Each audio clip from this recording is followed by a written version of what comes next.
We are in trouble, Olaf, as we speak. All right. Okay, I am recording. Oh, no, are we? Yeah, we're up. We're on the air already. Yeah, this is Georgianne Hughes with Olaf Hage in the wee hours of the morning. And we're going to talk about aliens. We've just finished talking about Tesla Mars in 2012. So, Olaf, take it away. All right. Well, we got started on the other file, and if you haven't listened to that, it would be really good to listen to Tesla Mars in 2012 first, if you can. Yeah, all 2 hours of it.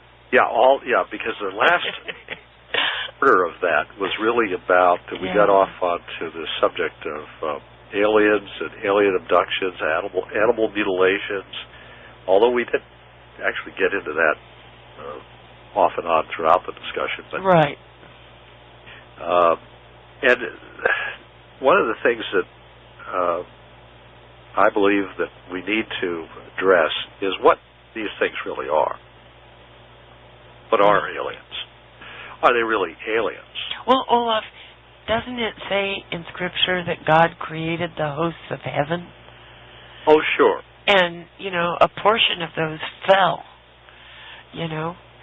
So, I mean, there are other, he has other creations.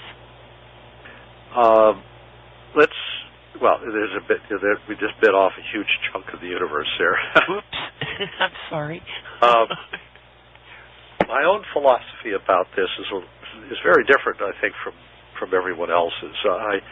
Some of the passages that people think are talking about a past fall of a third of the angels and so forth, I happen to think that those are prophetic passages that haven't fulfilled yet, for the most part, if you look at the context of Daniel or Revelation. But that being said, aliens are, in my view, not really alien. When I look at the universe, I see and this is going to shock people, I'm sure, at some point, but I'm just going to let it hang out here. I see a universe that's billions of years old. It takes millions of years for some of the light that you're looking at to get to your eyeball. Most people don't realize it, but there's a little speck of light in the sky that represents the Andromeda Galaxy. And although it looks like a faint little star, it's actually the core of another galaxy. And when we aim a telescope at that, and with a camera, take a long exposure, you see the whole galaxy. And if you could see the whole galaxy fully illuminated the way you do in a photograph, it would be the largest object in the sky, bigger than the moon, bigger than the sun, which are about the same size after all. It would be much bigger than the half degree that's occupied by the full moon. And so you would realize that Andromeda is much closer to us than you think it is, but also very large and very far away, because it's another galaxy similar to our own in size and scope, hundreds of billions of stars, and it's green shifted. I'm sorry, it's green shifted. It's blue shifted. I don't know where that came from. It's blue shifted, which means it's moving toward us. It's not moving away from us. So people say, well, when light travels through space, it gets tired and lazy, and it feels really exhausted, and by the time it gets to us, it just turns red. No, it doesn't. Okay, this so-called lazy light theory is just that. It's just a crazy theory. It is not true. Light doesn't do that. Light will change if it passes through a medium, if it's affected by gravity. But it is not going to just get lazy because it's traveled a certain distance or something. It's not going to just suddenly poop out and say, oh, I'm turning red, I'm sorry, I just can't keep this blue color up any longer. That's great. That is not the way light works. Light is coming from the Andromeda Galaxy and is blue shifted. So we can't use, for example, the red shift as a way to measure the distance to the Andromeda Galaxy. We have to use what are known as standard candles. Now, what this is an object whose actual intrinsic brightness at a given distance is something we know. An illustration would be if I have a flashlight, an ever-ready flashlight with two ever-ready C cells, or D cells, I guess it is, in it, and they're brand new, fresh batteries and so forth, and I got that little bulb in there, chances are it'll have a certain given brightness, and every one that comes off the assembly line is going to be exactly or very close to the same brightness. Okay, now, as the batteries begin to wear out, as they get older, the light will fade, it'll turn orange, it'll turn yellow, get faint, and so on. But if you have something and you know what the brightness of it is, say when it comes off the assembly line, you're in a position there to say, well, if I'm looking at a flashlight from 100 feet away, then I know how bright it should be at a distance of 100 feet if it's a brand new flashlight somebody's just started using that moment. Okay, so it's a standard candle, we call it. It's got a standard brightness. And at 100 feet away, we know how much light should reach us. At 1,000 feet away, it's going to be obviously not as bright, but it still is bright at the flashlight. The light starts out just as bright no matter how far away you happen to be standing. Well, the same thing is true of certain types of celestial phenomena. For example, certain types of nova, certain types of variable stars, certain types of Cepheid variables, for example, certain types of supernovas, and so forth. They are standard candles because we have been able to determine through lots and lots of observation that they always produce about the same amount of light at a given stage of their activity. A certain color or type of star can be a standard candle because it's, like our sun, for example, puts out a certain amount of brightness, a certain amount of light, and it's a certain class of star. However,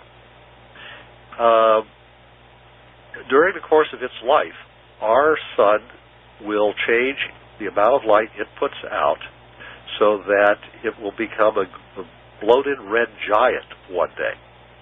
Now, that's a long way in the future, but it's going to happen. And when that occurs, obviously the brightness of our sun will diminish. Now, if you think about it, therefore, some stars make good standard candles and others make really lousy standard candles. And our sun is actually a rather lousy standard candle because unless you happen to catch it at just the right part of its cycle, of its life, it could be much brighter or much duller. However, there is a main sequence part of our sun's history, lasting billions of years, where the light is fairly constant. The trouble is it's not very bright. I mean, our sun, as bright as you think it is, you get far enough away, and it's just a little speck of dust out there in the cosmos, and next to it is this supernova going off that shines a million times brighter.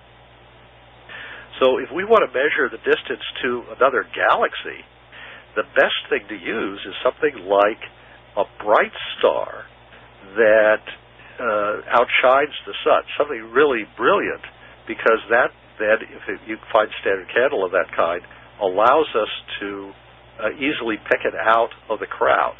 Because if you're looking at a galaxy like Andromeda that's got hundreds of billions of stars in it, finding a sun-like star specifically and knowing what stage of its cycle it's in and so forth and using that as a standard candle, it's really hard to do. So they pick out certain types of stars, Cepheid variables, novas, supernovas, things like that are pretty bright. They use them as standard candles. And they're able, through lots of observations of these things, to determine that they are pretty predictable in terms of their light curves and how bright they're going to be at a certain point and what their maximum brightness will be and so on. So a lot of the measurements of distance in the universe have nothing to do with redshift at all. They have to do with this business of standard candles. And supernovas are seen at great distances. There are certain types of galaxies that are standard candles. Seyfert galaxies are very bright at their core. Certain types of galaxies have certain predictable brightnesses, and the more of them we examine, the more they fall into the same basic range of illumination. So when we looked at Andromeda, the original calculation that was made, somebody made a mathematical mistake, and they thought that it was, I think it was 1.1.5 million miles away or something. And then somebody realized that they had made a mistake in the calculation. They recalculated it. That's why you'll see two numbers sometimes, depending on how old the sources you're looking at. And they came back and they found it to be 2.3 million light years away. That is the more correct figure. But when I say more correct, there's a problem. It's blue shifted. That means it's moving toward us. It's going to come here. We don't have to go there. It's coming here. The whole galaxy, all of its stars, the black hole at the middle of it or whatever is there, all of that is going to pay the Milky Way galaxy a visit. Now, it won't be next week. It won't be next year. It won't be next millennium. It won't even be a million years from now. It will be on the scale of, we're talking a big chunk of a billion years. But when it gets here, it will probably cause a merger of that galaxy with our galaxy. And what really will merge are the cores. One of them will have a bigger black hole at the core, a more massive central bulge or core, and it will more or less attract and swallow up the other one. And when that happens, there will be a lot of objects like our star, our sun, our solar system will be flung out of position by the gravitational interactions of all these other things that are going on. And it'll create a lot of chaos. Like I said, it's probably a billion years in the future. But when it happens, it's going to destroy a lot of the living things that might be here at the time. And it's not terribly likely that most of them will survive. There may be, however, people on the outer limits of the galaxy in outlying stars who may be flung out into space and their planets with them that will survive. But generally, collisions between galaxies are not good for life. Some galaxies are naturally explosive. I mentioned the Seyfert galaxies before, Seyfert, named after radio astronomer named Seyfert. This kind of galaxy is so radioactive, so explosive, that nothing probably ever lived there and ever will live there.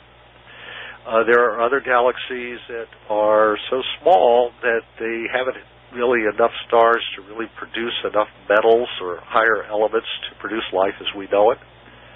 There are other galaxies that are huge, like M87, for example, but there's so much mass at the middle that it generates a supermassive black hole with jets going out of it that sweep through the galaxy as it rotates, and basically it incinerates anything in its path.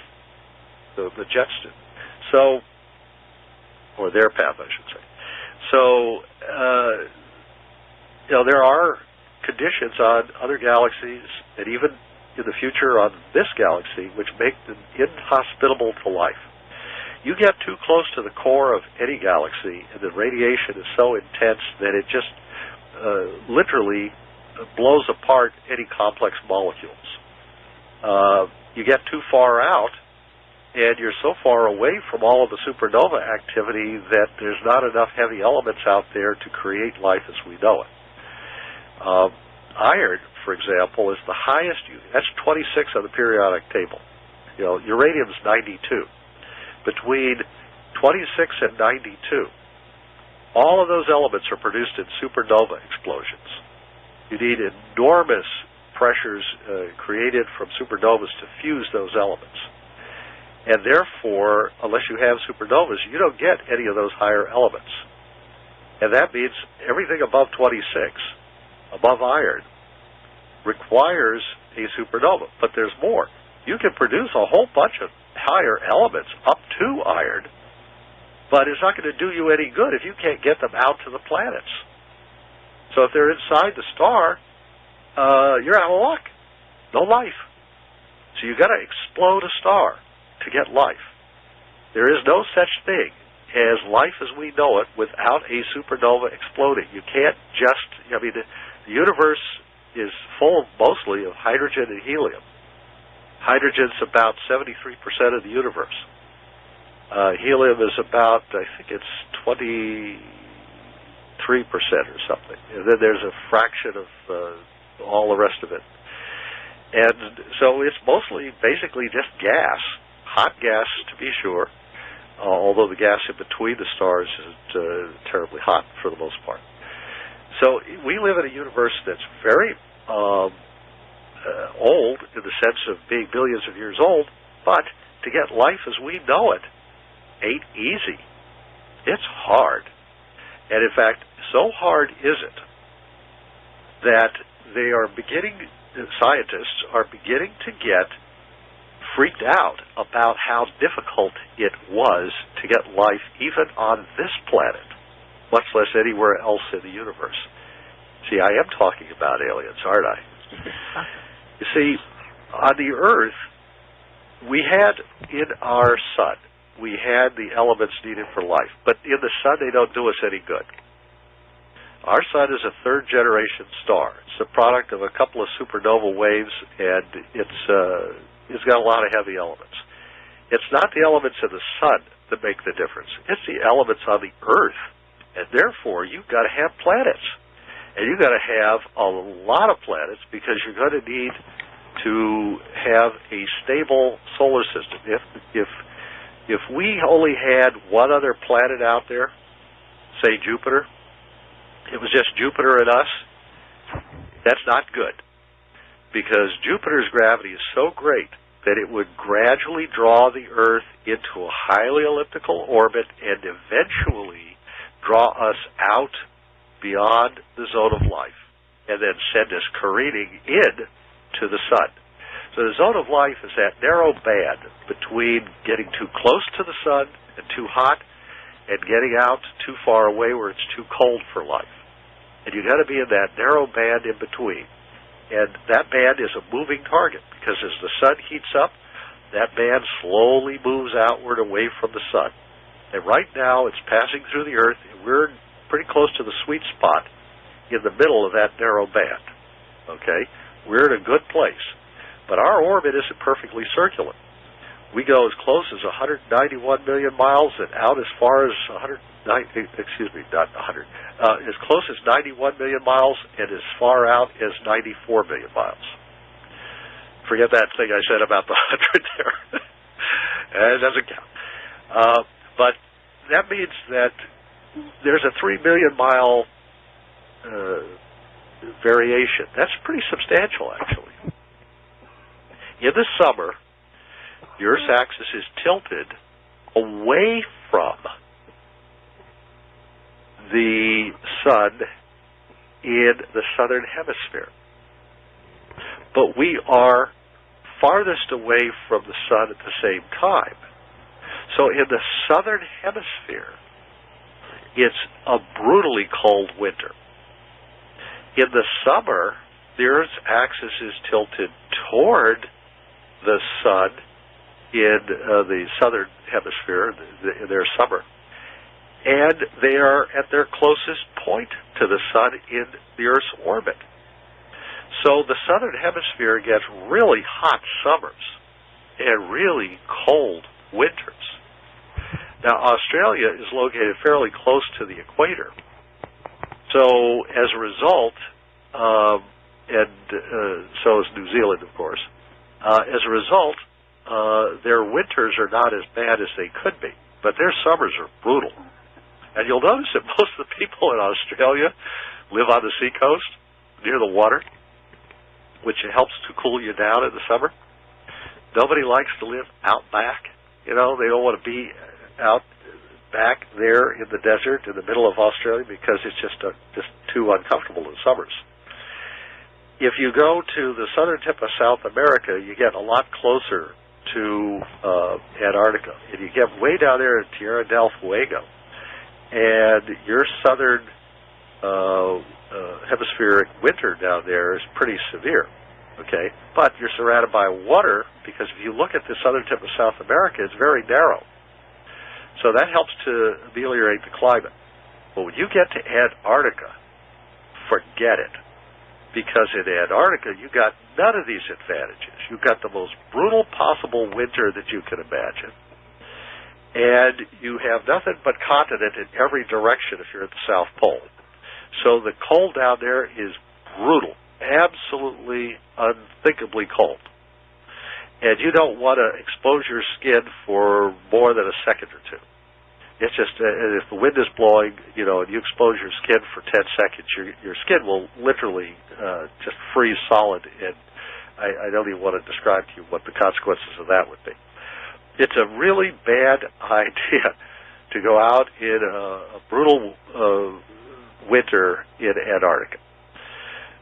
But all of this is on an Earth that is in the sweet spot of the zone of life around the sun, this narrow band where life is most ideally able to develop. That means that we are in a very rare and fortunate position. We got a fairly, but not perfectly circular orbit.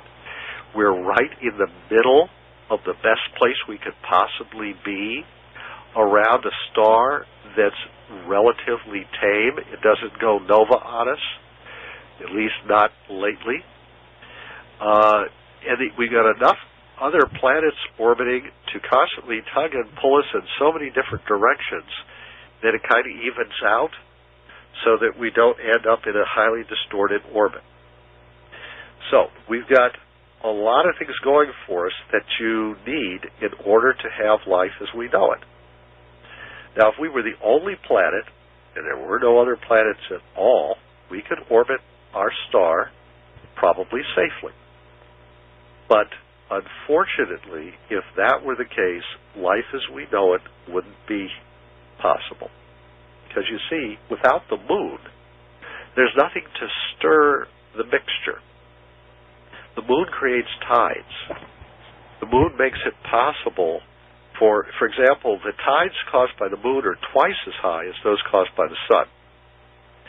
So, in other words, you take the moon away, and the Earth tides would be only a third as much, because the moon is creating a tide on both sides of the planet. So when the sun and the moon and the full moon and the new moon are working together to create tides, that tide is 3 times as high as it would be if there were no moon there at all, if it was just the sun tugging on us. And also, the moon makes us heavier. I mean, the fact that there's a moon there means the Earth-Moon system has more mass, and it could be that that's keeping us closer to the sun than we otherwise would be. So everything has to be just right. This is like Goldilocks and the 3 bears. This is Mama Bear City the whole way through. Everything has to be just right, because if any of these is a Papa Bear or a Baby Bear situation, we're in bad trouble. Everything has to be in the middle. Everything has to be just in the sweet spot for life, or else you have a major problem. So the moon, for example, in orbiting the Earth, stirs the tides. It is gradually moving away from us. So it's moving the tides a little less each year. I think the recessional rate, I'm trying to remember now, I believe it's a couple of inches a century or something. It's not a lot, but it's enough that it adds up over time. And it's decent. I think it's slowing down in terms of how fast it's moving away from us. It used to be a lot closer. Well, we can run this story backwards. We can move the moon closer to the Earth as we go back in time, zeroing in, moving closer, and eventually you get the moon sitting about 15,000 miles away. Let me explain what the difference is. Right now it's 240,000 miles away. it varies a little bit, but we'll just use this as a round number here. 240,000 versus 15 is, he says, quickly grabbing his calculator. And that's 16-fold difference. So the moon today is 16 times farther away from the Earth than it used to be. And that means that when it was 15,000 miles away, it was raising huge tides on the Earth. How huge? They were a mile high. They hit the shore at over 300 miles an hour. That's the velocity of a tornado. You cannot imagine what that was doing to the rocks. It was literally pounding the rocks of the Earth into powder. That was an enormous amount of energy. Today, of course, we still see some erosion of rocks. We see, you see those that sand on the beach there? Well, that comes from the erosion of rock by these tides.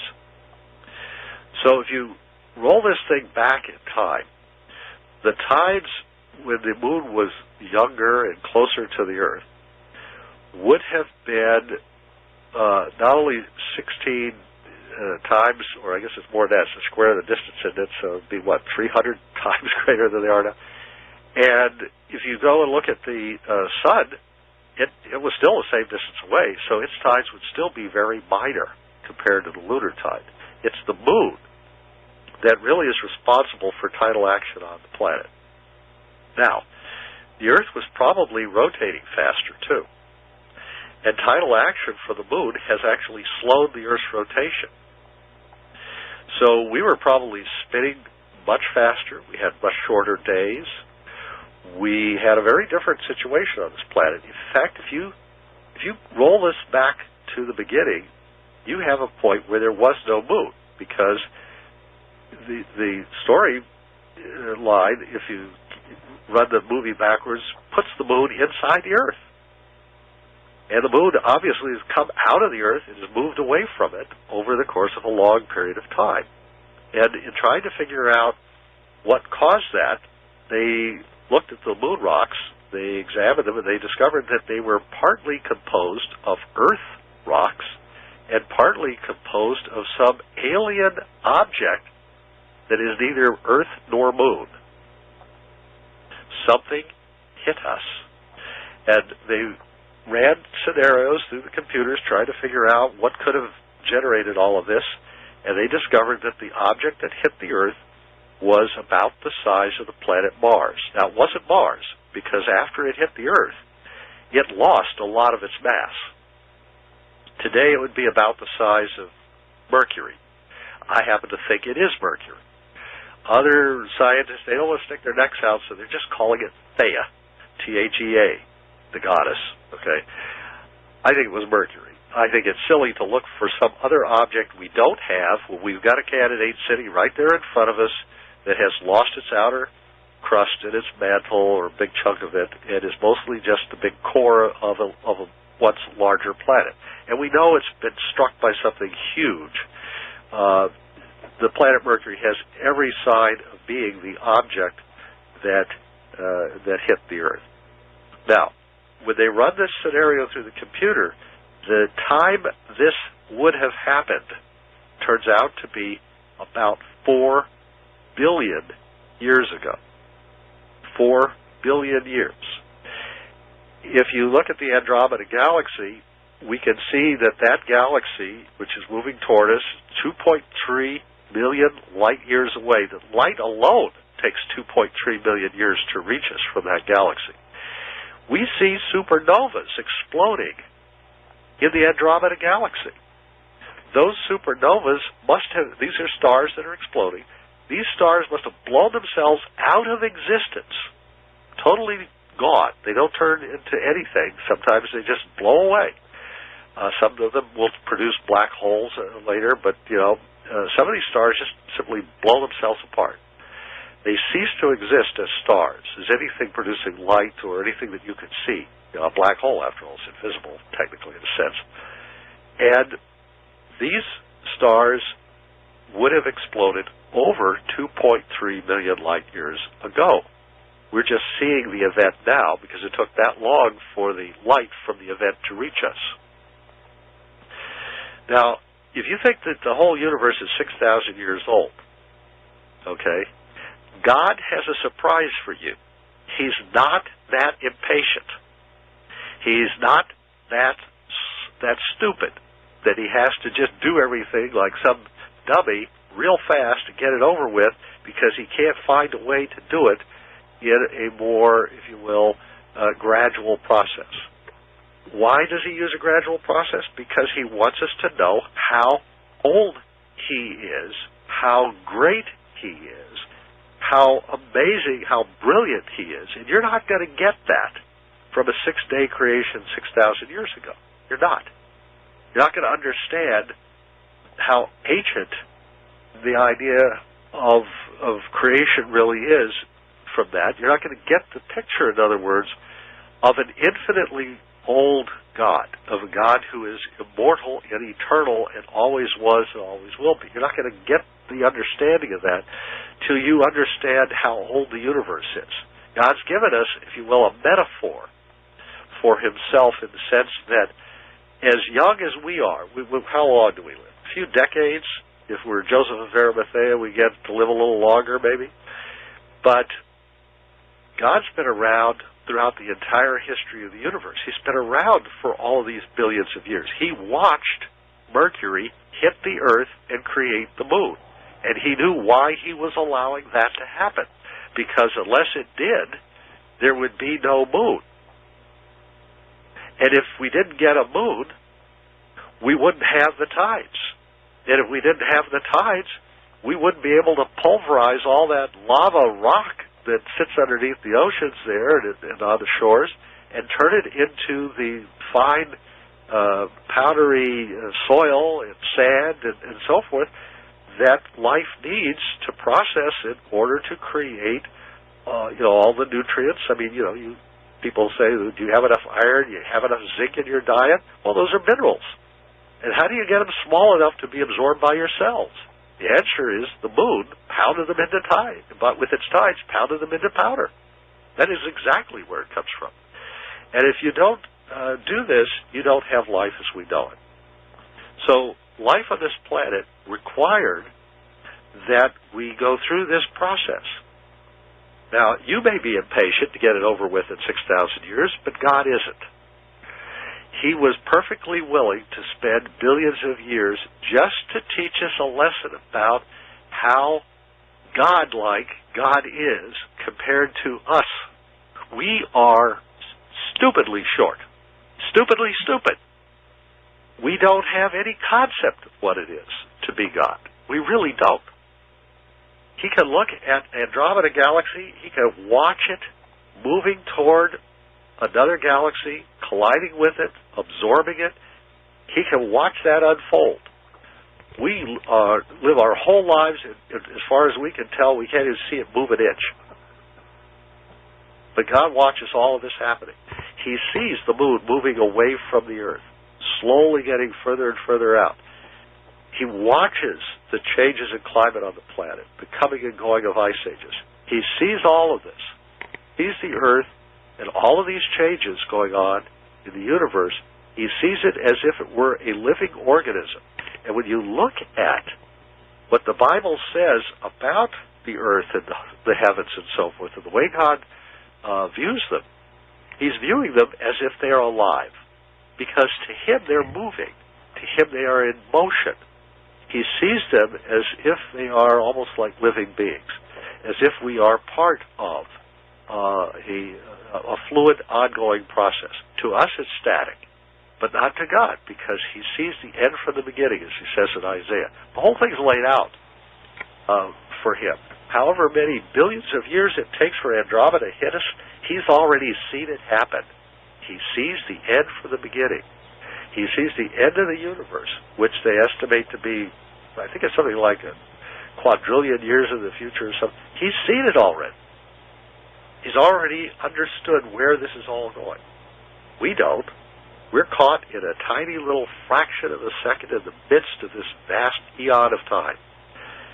But God has this whole thing, if you will, in his mind. He can actually wrap his intellect around everything in the universe and all of the history and the future of it. That's something we can't even begin to conceive of. And it's hard for us to think like that. I've got some download files over at before 2012 and beyond.com where I go into holy math, this whole subject of the design and structure of the universe and how God laid it out. And part of this has to do with time. The huge distances in light years that things are separated, and how long it takes light just to get from one end of the universe or parts of it to another and so forth, and how this is part of the design. And those numbers, which add up to biblical numbers that you see in the Scriptures that are part of the divine design of the Bible and of history on this planet and of events that are prophesied yet to come and so forth. Numbers like 144,000 and so on. These numbers are all found out there in space. For example, just let me give you one illustration. 70 million light years away from us is the Virgo supercluster's core galaxy, M87. Our whole galactic cluster is about 72 billion years in diameter. It's a cluster of galaxies. Okay, it is centered on the Virgo cluster at the center. It's really a supercluster. Okay, there's another supercluster called the Coma cluster, which is 7 times further away from us. 7 times further away. Okay, so it's 490 million light years away. In other words, light takes 490 million years, almost half a billion years, to go from the Coma cluster's core to the Earth. There is a stream of hydrogen blowing upon us from the Coma cluster, 490 million light years away. 490 is the number from the book of Daniel, chapter 9, the 70 weeks of years. 490 million light years away, here is a stream of hydrogen gas blowing toward us. Now, hydrogen has, each hydrogen atom weighs 1.008 proton units. In other words, a proton has a weight of 1, and the 0.008 is the weight of the electron. It's only got, to get a proton, it's got an electron. The total is 1.008 weight. That's the atomic weight of hydrogen. Divide it by 7, since we're talking sevens here, and you get 0.144. The hydrogen gas that's blowing on us from 490 million light years away is blowing on our galaxy from the Coma cluster at 144,000 miles per hour. Now, that miles per hour, a mile is measured by the diameter, by the polar axis, I think it is, of the Earth. That's where they determine what a mile is. And the hour, of course, is 1/24th of the rotation of the Earth at the moment. The Earth was spinning faster billions of years ago after the Moon was first formed. Remember when I said it slowed down the rotation of the Earth? So these numbers wouldn't have worked then. They work now. They work now when there are human beings on the planet able to understand them, awaiting the fulfillment of prophecies having to do with the number 144,000. So right at the moment when we have these prophecies, we have gas, hydrogen, which is marked with the number 144 and 7, blowing on us from an object, or actually a cluster of galaxies that's located 490 million light years away, and blowing on us at the velocity of 144,000 miles per hour, which is derived from the measurements of our planet, its rotation, its size. So our size and our rotation determine this number, miles per hour, this concept. So the 144,000 relates only to our planet. You see, these things are all fitted together in a great pattern. And I could go on like this, and I do on the download file if you want to listen to it. I spent, I don't know what it is, 45 minutes talking about all of that. But the point I'm getting at here is that if you limit God to 6,000 years, if you scrunch him into a little narrow ball and you say, well, this is what God is. He fits the following definitions. He's a being who created everything 6,000 years ago because that's a nice number for us. We like sixes. See, man was on the sixth day. So we think we're going to reduce the universe to our size, to the size of sixes. But that isn't the size of God's universe. It's bigger than 6,000 years. If you go out 6,000 light years, you still see stars. You still see galaxies. You keep on going. They're still out there, and they're still out there, and the farther out you go, they're still going. And as far as we can look with our strongest telescopes, we still see galaxies. We have not seen the edge or the limit of the universe. It's that big, meaning that there are galaxies out there that are 12, 13 billion light years away, where light has taken at least 12 or 13 billion years to reach us. And that's not terribly surprising. Our own galaxy, when they've run back the history of our galaxy and they've estimated the age of it and the age of the stars and so forth in our own galaxy, right here, they turn out to be about 13.5 billion years old. Now, you may have heard the estimate that the whole universe is 13.7 or 13.8 billion years old. I don't buy it for a second. Our own galaxy is almost that old. And we are just an outlying fringe galaxy in the Virgo supercluster. I do not for 1 second believe that this universe is barely a little bit older than our own galaxy. But let's pretend it is. Let's pretend they're right about this. I could be wrong. Maybe they're right. Maybe the whole universe is much younger than I think it is. Let's say it is 13.8 billion years old. Our galaxy, therefore, is one of the first galaxies in the universe to come into being. Our galaxy has been around about as long as any galaxy. Our galaxy is uniquely designed to maximize the amount of life that it could contain. Like I said, if it were a little more active, it would toast everything in the galaxy and nobody would be able to live. If we were too close to the core, we wouldn't be able to make it. There's a sweet spot, a kind of a sombrero, a circle of life, a zone of life around our galaxy, just as there is in our solar system. Get too far out, not enough minerals. Get too close, too much radiation. Just a narrow band. And you have to stay in that narrow band. You can't go wandering out a spiral arm somewhere and go way out and way in, because that'll kill everything on your planet. You can't do that. We circle our galaxy every 200 million years.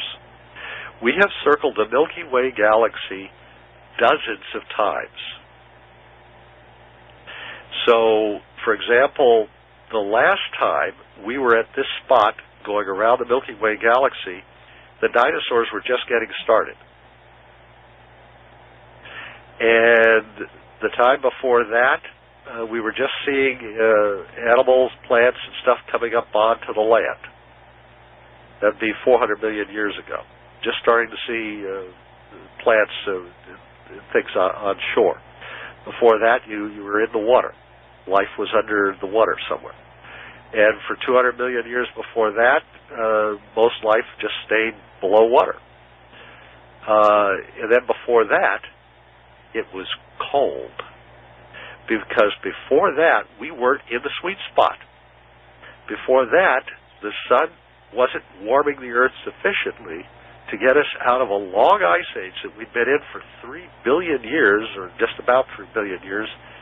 And that ice age had been interrupted by the impact of Mercury or whatever it was that hit us, that Mars-sized object, to create the moon. So, what's this got to do with aliens? What it's got to do with aliens is simply this. It's really, really hard to produce living creatures who can build spaceships. And we haven't yet done it. We've only gotten to the moon. That's it.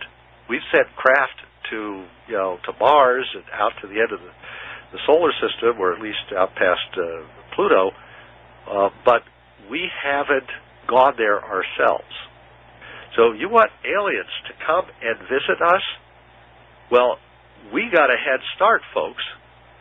We were one of the first galaxies out of the starting gate. And we had the good fortune to be in just the right place in our galaxy to produce life. And we've had the good fortune to have a moon created to accelerate the process of getting the minerals and the little powdery, rock dust that you need to start building living creatures and plants and things and shells and all of the stuff that makes up the life on this planet.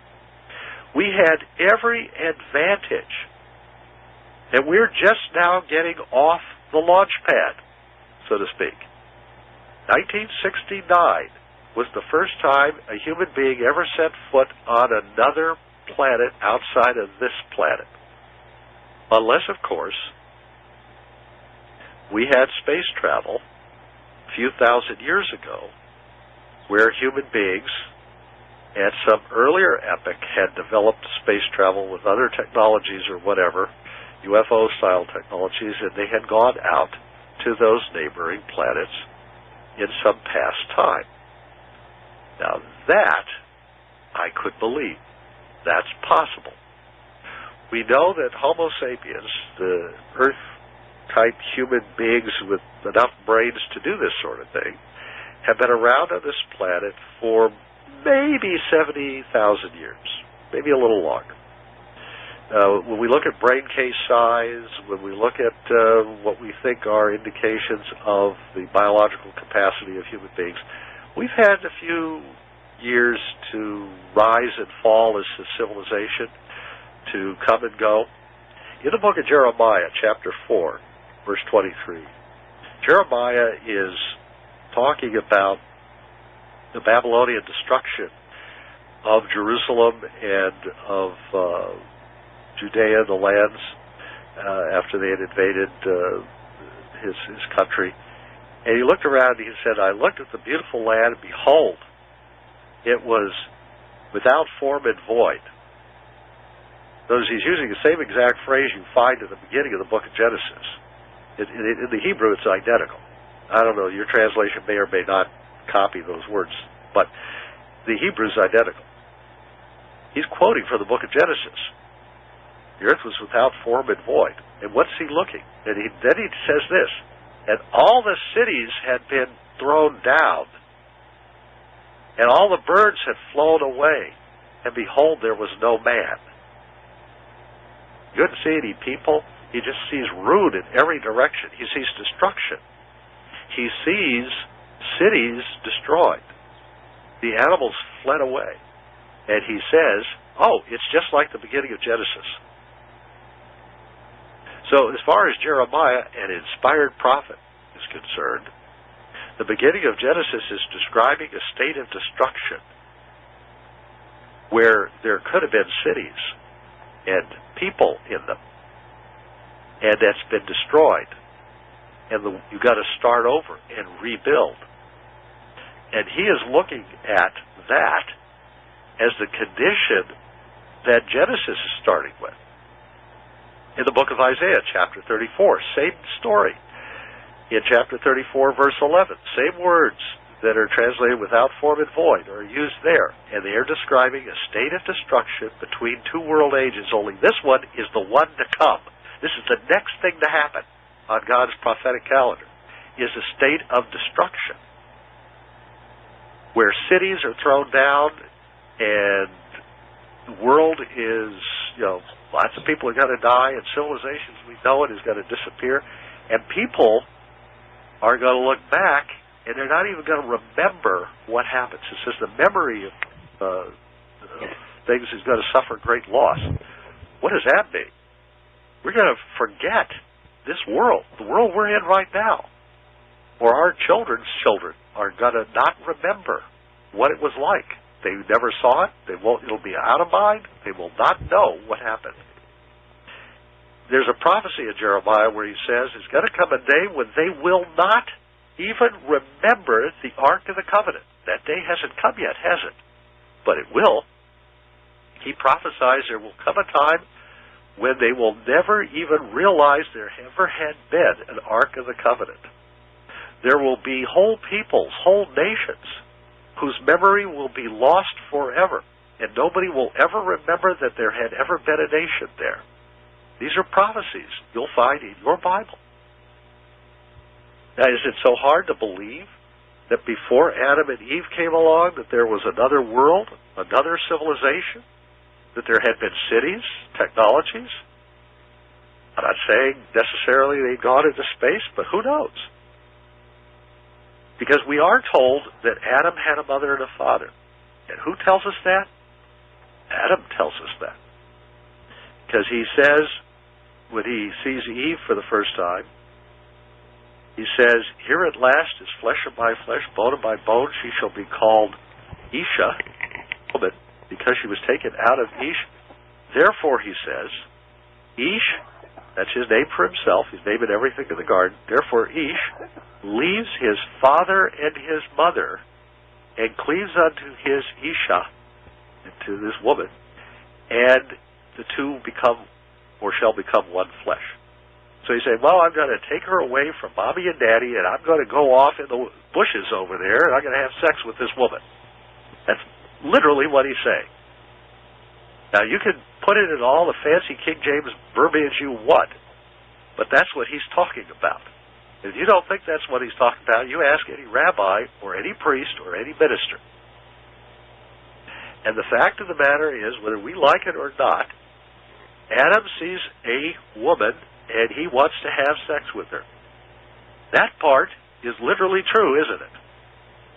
Well, what about the part about his mother and father that he sticks it in the middle of that sentence? Oh, that part was figurative? He's naming everything in the garden. He's got a name for mommy and daddy. I think his mother and father were there. See, I take it literally. I don't have a problem with the literal text of the Bible. He says, mommy and daddy are there. I take it as gospel. I think they were there. And he says you got to leave them in order to have some privacy to have sex with Eve. Fine. I don't have a problem with that. Did you have sex in front of your mother and father? With your boyfriend or girlfriend or wife or husband or whatever when you started having sex? Was your first thought, wait, mommy, daddy, watch this? I don't think so. And I think it is preposterous for people to claim that this is a prophecy. Now, about future marriage customs. Because in the Jewish world, nobody did that.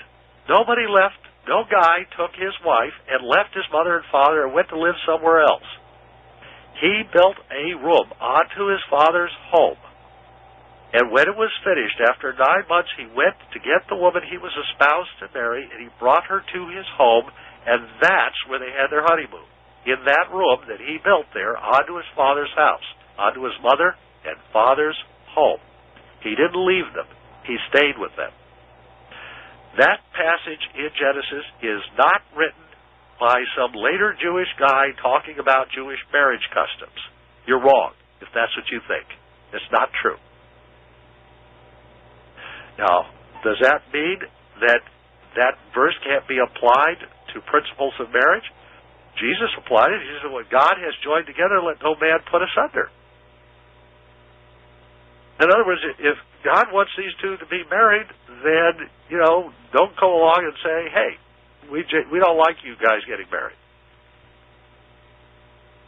And so he's saying, if they have, in the sight of God, if they took a holy vow of marriage in front of God and called God as a witness, and God has joined them together in marriage and matrimony, in the formal marriage contract, then, Jesus thought that divorce was a terrible thing. And I come at this from the perspective of having been married and having lost my wife to cancer. And when I hear people talk about divorce, it bothers me. because, I'd give anything to have my wife back. I don't, just to argue with her, And so I find it, I understand what Jesus is talking about, I think, there. The value of two people being together and trying to work it out and so forth. And of course, he says, because of the hardness of your heart, God allowed divorce. And that was because the two people were too hard-hearted to work out their problems. So God had to allow divorce. But He allowed another divorce as well. A divorce of Israel from God. And they were married also. So Jesus drew various lessons from this passage. But you didn't hear Jesus say, "Oh, but the mother and father part, that's just a metaphor." He didn't say that, did he? No.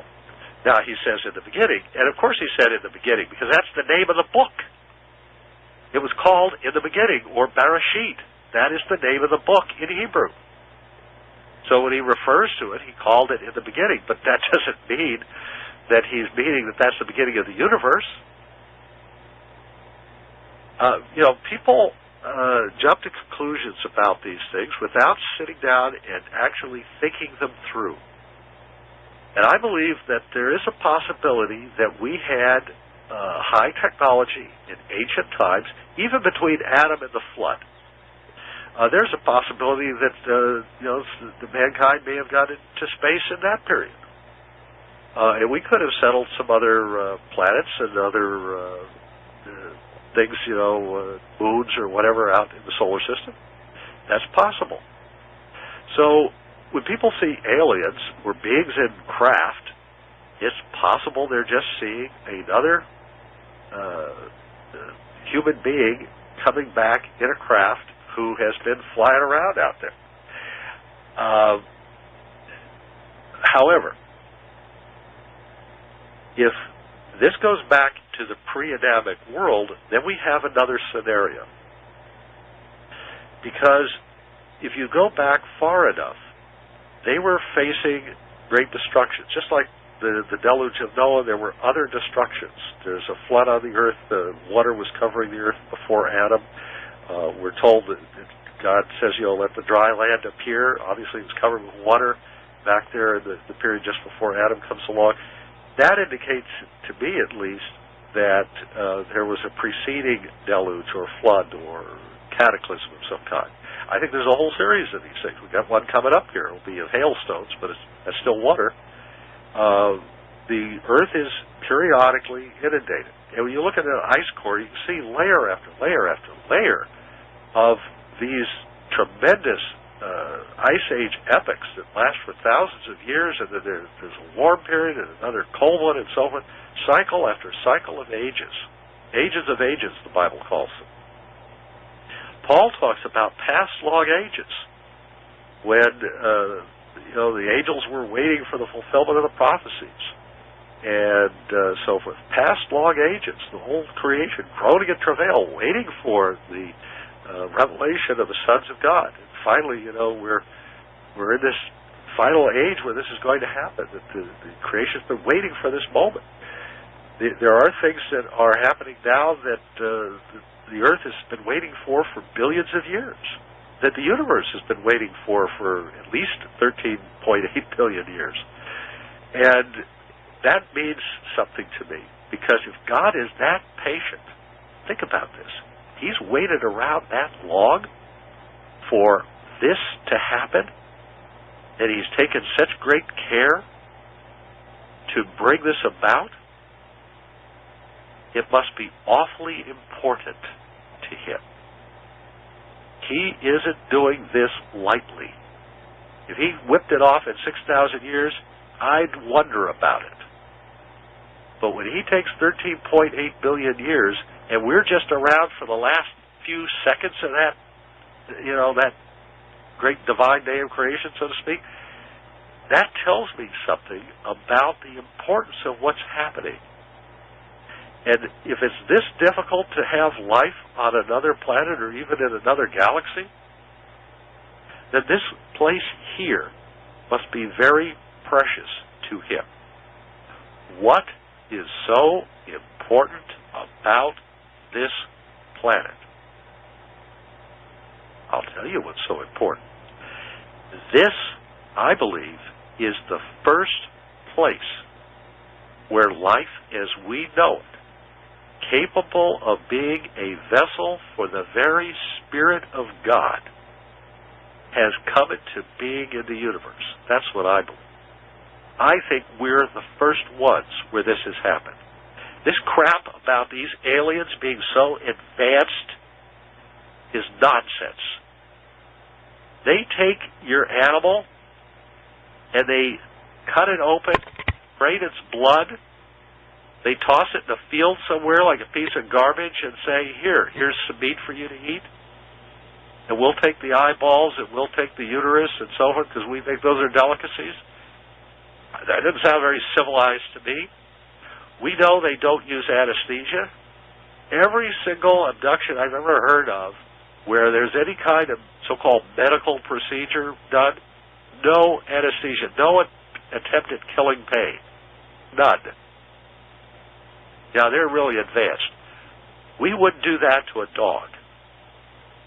We wouldn't do that to a rat that we were studying. We wouldn't do that to any animal. You know, we have people out there protesting. I'm up in Maine where we have lobsters. We got people up here protesting the way lobsters are treated. Oh. They think it's inhumane to toss a live lobster into boiling water. It probably is. I don't know. Never been a lobster. I don't want to be a lobster. But you see the point here. We worry about tossing a lobster into the pot to cook it. Yeah, we had a scandal here yesterday, the day before, about a chicken place up here that makes eggs, egg-laying, what do you call it, egg farm. And there was a video that was snuck out of the place showing a guy spinning a chicken's neck to kill it. And which because a lot of people have never seen that, you know, and then he tosses it in the garbage. We don't know why. I'm not saying that this is not cruel or whatever, but my point is everybody's angry and upset about it. They say, oh, look what he's doing to that chicken, that poor chicken. Of course, we eat chickens every day. We eat eggs, which are little baby chickens that are in the womb, so to speak. And we don't think much of it. Of course, they're descendants of dinosaurs. Maybe if we thought of it that way, we wouldn't feel so bad about it. We have 1,000 times the compassion of these aliens. I think that if these are not human, if they're not from our planet, if they're not part of the human species that's in some past age gotten off of Earth, then they are the most cold-blooded, cruel SOBs I have ever heard of. The things that they are described as doing are absolutely heartless. If you think those people are advanced, those entities or whatever you want to call them, if you think that's advanced, you need your head examined. That is not advanced. That's barbaric. It's primitive. That doesn't mean that we don't have barbaric people on this planet. We have people who go into buildings and, start shooting everybody and so forth. Those are people usually driven to their wits' end by something. But the truth is that these reports of aliens systematically abducting people and mutilating animals and dumping their blood-drained carcasses in fields and so forth, that does not, to me, indicate a high civilization. If we were going to another planet, we wouldn't behave that way. We wouldn't do that.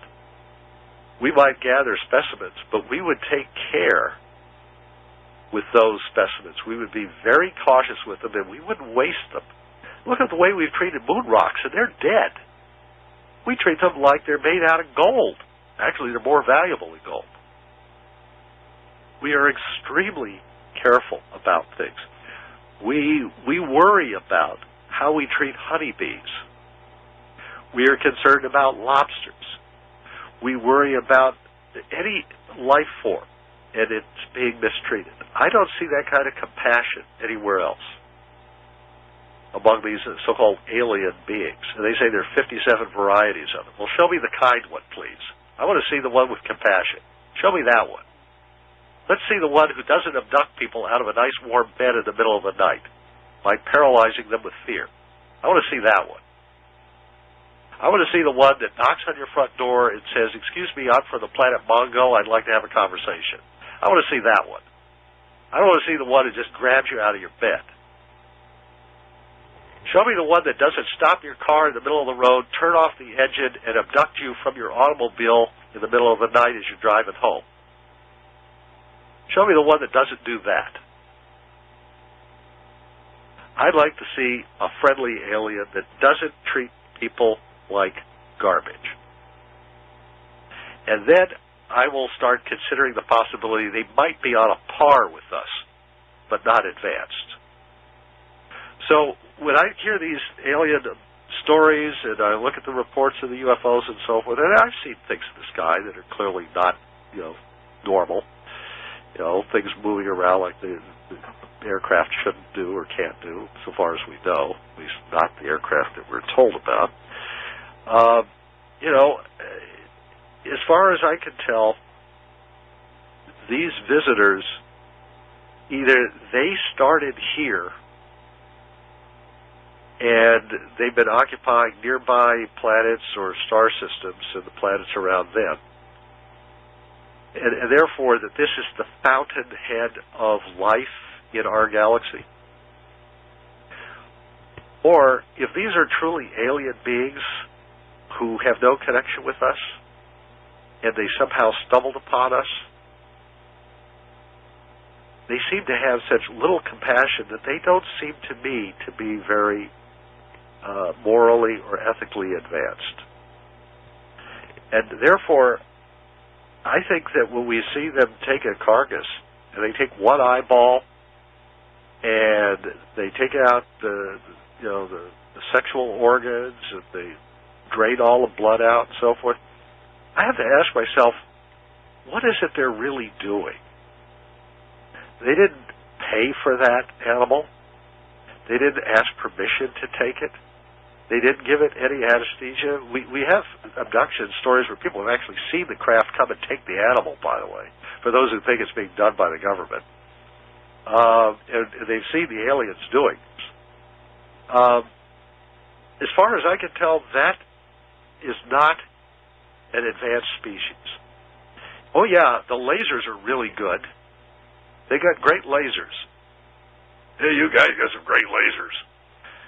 I don't think that having good lasers makes you an advanced civilization. We've got some good lasers too now. So does that mean that we are as advanced as the aliens or whatever? No, I think we're more advanced. I think we're more compassionate. I think we have values that are far superior to theirs. They are cruel. They are insensitive. They don't care what pain they're inflicting. They don't care who they hurt. They don't care how many they hurt. They don't care if they kill things. There are human bodies that have turned up in fields too, but we always explain those away. There are a lot of dead bodies out there that belong to people. There are alien abduction stories where people have seen vats of human body parts with aliens soaking up the nutrients. Now, that doesn't sound to me like people that you want to invite over for dinner, because they would think that means that you're inviting them to come and eat you. Yeah, you wouldn't want them to rescue you either. That doesn't sound like a group of people that would rescue me. Right. Look, there are people who think that the aliens are coming to help us. Let me tell you something. Our oceans have large areas of die-offs of fish. We have seen UFOs going in and out of the oceans repeatedly for a long time. I mean, there are sightings of this going back many decades. If craft go into, and even in the 19th century, by the way, if you've got craft that are that familiar with what's going on in the sea, I mean, they go down there, they can see what the condition is, and they're doing all this wonderful scientific work, and they're here to save us from our environmental degradation. Okay? Well, if that's true, okay, we know, because I saw the scientific data on this, I saw the article on this, we know that if we put iron sulfate into the water, that it will regenerate the plankton and life in that patch of ocean, and within a few weeks it will be teeming with life and fish. We know how to regenerate the ocean with something that simple. Okay? We're not doing it, though. We would rather regulate fishermen out of existence. We would rather start trade wars with the Japanese, the Russians, and the Norwegians over fishing rights. But we're not going to go out and salt the seas with the same principle of feeding fish food like we do in a fish tank. And people take fish food, they put it in their little fish bowl, right? They feed the goldfish. Well, we don't want to do that to the oceans because that somehow violates the ecosystem. It violates the rights of the environment. It disturbs nature. Okay? But the aliens don't have our environmental laws to worry about. They obviously don't care about our laws. Last time I heard, kidnapping and abducting people and performing sexual practices and medical experiments on them is illegal. Okay? You and I do what the aliens are doing, we go to prison for the rest of our lives.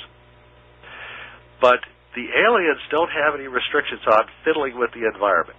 They can put iron sulfate in the oceans and regenerate the fish. If they're here to save us, if they're here to help us, they could do that. They're not doing it. They're not doing it. Our government isn't doing it. The industry isn't doing it for whatever reasons. I think that the fix is in. I don't think they want us to survive. I think that there is a desire to get rid of us. I think what the aliens are really telling our government and the powers that be would probably be more along the lines of, oh, gee, your population is too large, you need to cut it back. If you don't cut it back, we'll cut it back for you. I think that's more like what the aliens are trying to do to help us, if that's what they are. I don't think they're here to be our buddies. I think they're here because they want to do us harm. I don't see any evidence at all of them helping us. Where's the help? They could put iron sulfide into the water and generate a resurgence of fish. A big chunk of the world's food is from fish. They can regenerate the oceans. It's not that hard to do. It's a simple technology. There are other simple technologies. For example, the one they use to power their craft. They could show us how to do that. Now, supposedly they did show the government, but I guess there must have been a little clause in the contract because it says, now don't tell anybody else. You can use it for military purposes to create weapons to kill other human beings, but you can't give that technology to the public so that they don't have to pay high oil prices. Now, if that's the alien message, I'm sorry, that doesn't sound like friendly help either. Show me the signs that they're here to help us. Show me what they've done. They have technology. There apparently are an awful lot of them flying around. Let's see what they've done to help us. The only message I think they are delivering seems to be that they want our population reduced, not saved. They don't seem to be here to save us. I think they're here to kill us. I don't think they want us to survive. If they wanted us to survive, there's a whole bunch of things they could do that they're not doing. Any alien civilization, if you were going to help somebody, that's what you would do. Now, maybe it's a different story. Maybe it's the Star Trek scenario, where you're not supposed to interfere with lower life forms. You could observe, but you're not allowed to interfere with the process of evolution on another planet. That Star Trek rule. Okay. Well, that's not true either, is it? They're abducting animals and dropping the dead carcasses in the field. Wouldn't it be more of a non-interference if you didn't do that? Wouldn't it be more of a non-interference if you didn't abduct people? I don't see that this is non-interference. I'm sorry. I mean, the number of abductions that are going on is apparently huge, if to judge by the number of reports. They're flying around. They're doing some very strange things. We've seen examples of craft very recently flying over O'Hare Field in Chicago in plain sight. That doesn't sound to me like non-interference. They flew right up to the gates of former President Bush's ranch in Texas and veered away. In 1952, they flew right up to the gates of the atomic energy plant at Oak Ridge and veered away. They flew right up to Wright-Patterson Airfield and flew away. They flew right over Washington, D.C., right through restricted airspace, and they weren't hiding. They were shooting down our aircraft. According to people who've researched 1952 in detail, they shot down hundreds of our aircraft. That's not non-interference. And there are lots of reports from other years of craft. The only reason they shot down so many in 52 is we were fighting back during the Truman administration. That's the last year of Harry Truman's administration. We were fighting a war against the aliens in 1952, and we lost the war. Hundreds of U.S. aircraft were being shot down, most of them right over our own country in that war. And we finally gave up. And Eisenhower came in, and they apparently some sort of truce was established. So the war stopped. That's not non-interference either. So the non-interference school of interpretation of aliens, forget it. I don't buy that either. They are interfering. And what was Fatima all about? Again, you've got to go listen to Tesla Mars in 2012 and the alien involvement with the so-called Fatima miracle. And look, if they were involved on October 13th, 1917, and I go into great detail. I also have downloads over at before2012beyond.com about the Fatima thing.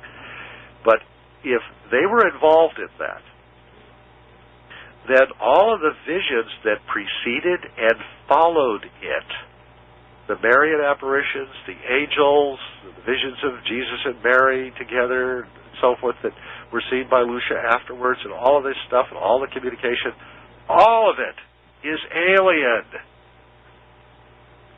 Think about that. If the one part of it was alien, then the rest of it was alien too. But what does that mean? Who are the aliens then? If they have no ethics, if they're messing with our religion, that's certainly not non-interference. Okay? Then who are these entities? And why are they feeding off of the entrails and blood of animals? Well, what else do you think they're doing with them? They're not here, obviously, to help our environment. What are they up to? In the year 1561 and in 1566, over Central Europe, over Nuremberg, Germany, and Basel, Switzerland, there were seen by thousands of people wars being fought in the heavens between UFOs. There are etchings from Europe that depict these battles. And you can see there are craft crashing, there's flaming debris, there's obvious battles going on in the heavens. Some of the things seen in the heavens look like rockets. Now, before you jump to conclusions here, let me caution you about something. There are places where you can go where every year on the anniversary, you can see reenacted as a ghost war a battle from a conflict from centuries ago. You can actually watch these old battles taking place. Now, it may not be every year, but people have repeatedly witnessed seeing parts of these battles taking place in front of them. You don't watch the whole war taking place, but in other words, there are haunted places where bits and pieces of past warfare kind of echo down through the centuries. And there's a wonderful little story about a pub that was built over a battle scene over a road during the I think it was the Revolutionary War, and then later on they built a hotel on top of that, and the people who go down into the basement of the hotel where the former structure was located, there's a place in the basement where people have reported seeing the Revolutionary War soldiers marching off to the battle. And they're marching through the basement, because that used to be where the road was. When people are in a highly traumatized state of fear and terror, going off to a war, when they're in the midst of fighting a battle, sometimes it seems to generate a haunting, a kind of a time echo of that event. And it could be that what was seen over Basel, Switzerland, and Nuremberg, Germany, was a future war, one that hadn't yet been fought. Maybe they actually saw a scene from the book of Revelation, from the war in heaven, from Revelation 12. I don't know what it is. But I'll tell you this much. Back in the 1500s, when they were seeing these things, they saw it as an event taking place in their own world, and apparently the artist had time enough to sketch a picture of it and then do an etching of it. So those woodcuts are still in existence. Whatever happened there, it indicates that things can be seen in the sky that are not necessarily of this generation. There can be battles fought between these so-called aliens. These guys may be out there killing each other, and we don't even realize. I don't think they're advanced. I don't see any sign of it. High technology does not mean high moral or ethical or spiritual condition. It doesn't. We've had some really evil things done by high technology in our own recent lifetimes over the last few decades, where technology has been used to do horrible things to large numbers of people. I don't think high technology equates with high morality or a high spiritual condition. They're not advanced. They've got gadgets. Fine. You can give gadgets to a chimpanzee. You can train it to use them. But that doesn't mean that you're talking about a high ethical or moral standard. So whatever these entities may or may not be, there's no indication that they are as ethical as we, at least some of us, try to be. There is no indication that these beings are here to do us any good, at least not as we would interpret it. There's plenty of evidence to show that they are giving high technologies to our military to produce weapons that will be used to kill millions of human beings at some point in the future. That does not sound to me like a good thing. There is no such thing as a non-interference policy on the part of these beings. They are clearly interfering in all sorts of ways. Back in the 1970s, some of our Minuteman missile sites, the spacecraft came over the site and turned off the missiles. And then in Russia, they turned them on and to launch them. Yeah. Okay? So whatever they were doing, that wasn't good. You have one side launching and the other side can't. What do you think that's all about? They wanted to destroy us and keep us from responding. Yeah, and it's interesting, we're the largest Christian nation on the planet. Yeah. See? But Olaf, we've got to close. all righty. So bottom line here is, I think it's very unlikely that there are lots of aliens who've come into being elsewhere in the universe. I think we're the beginning of life. Yeah. That life has started here, may have spread to the nearby star systems at some point in the past, and it's possible that some of these beings, through genetic manipulation, look kind of weird. But you notice how they all have 2 arms, 2 legs, 2 eyes, a mouth, ears, a head. I mean, they've basically got the same structure, maybe modified somewhat, but it looks like it started here. They breathe our air. They come over here. They even apparently can eat our food.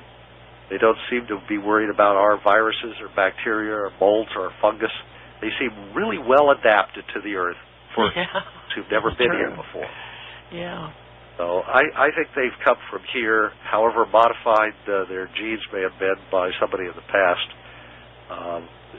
I don't think that these guys are from another galaxy, certainly. If they're from another star system, I think they're nearby visitors who have returned to the Earth because this is home. Well, that is pretty scary stuff, Olaf. Whoa. They don't want to share. Yeah. Well, they don't want to share the planet with us. Yeah, tell people where they can get a hold of your materials. Okay. Now I can relax. Yes. Alrighty. I have downloads of things related to this topic, because it happens tonight, several things, over at Before 2012 and Beyond.com. We got stuff on Fatima there. There's stuff on the design of the universe. There's all kinds of interesting stuff over there. And then we have the CD series, which is just amazing. There's 12 hours or so on each MP3 CD. We got the Lost Secrets of the Ages that you get if you order that along with the CDs that George Hans puts out. We've got other CDs, and I understand some of those things on your CDs have never been heard before on the radio. That's right. Yeah. So people are missing a bet if they don't order those. And then we've got the Is Mars Coming series that is also free offer if you subscribe to my CDs. So there's tons of stuff over there that you can get, and that's what's keeping food on our table. And more than that, I mean, we can't survive without it. And please, now that the economy is back on its feet, now that we're starting to see good economic reports, you can stop being terrified, and you can break down finally and order all that stuff you folks have been thinking about ordering. It's okay now. It's safe to come out of your foxholes. Well, God bless you, Olaf, and thank you for putting all this out tonight. It's an important topic, and a lot of people are very disturbed by this topic. It is disturbing. I mean, absolutely is disturbing. These little critters are pretty wicked, and it's interesting that some people that there's been abduction attempt. Maybe a way. The name of Jesus Christ called out has stopped abductions. No, I think that's true. Yeah, so I think that's a very telling thing.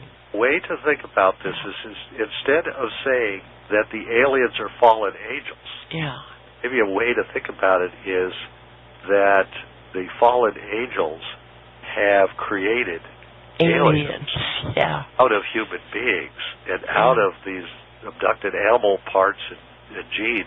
Yeah, Frank, Dr. What's his name on steroids? Created Frankenstein. Steroids. And there is a hint of that in Genesis 6. Oh, indeed, exactly what's been going on. Yeah. All the animals were corrupted. Yes. As well, all flesh has corrupted its way upon the earth, and only Noah was found acceptable in God's sight and his family and so forth. I think that the suggestion there is that genetic manipulation was going on in the pre-flood world. Yes, I believe that. Back to these past ages, high technology, and the Yeah. possibility of the creation of entities for the purpose of exploring nearby planets and finding a way to escape before the flood. Well, everybody, there you have it. And you better be praying, because get your walk with Christ in order. Absolutely. And Jesus, that name, Jesus Christ.